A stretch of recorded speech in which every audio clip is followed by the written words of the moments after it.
איריס, מיניב מרכז הפרקטים בראשון. פליצפלאו. הגעתי אלייך כדי לבדוק איזה פתרונות יש לנו לחיפוי הקיר, למקומות שהם חללים רטובים אולי, ואנחנו לא רוצים לשים קרמיקות ולהתחיל לשבור. אז היום יש פתרונות נהדרים.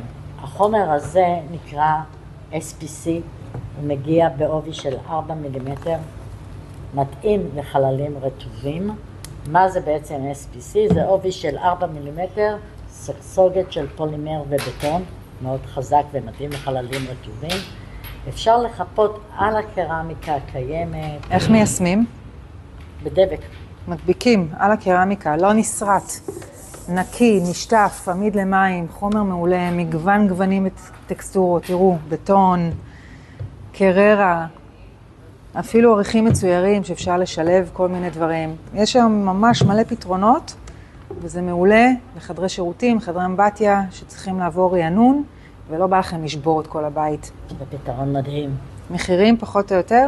מחירים זה מתחיל מ-250 ומעלה, תלוי מה לוקחים, וזה שווה כל שקל. לא צריך לשבור את הקירות. מהמם. רוצים לדעת עוד? דברו איתנו. תעקבו אחרינו. תודה איריס.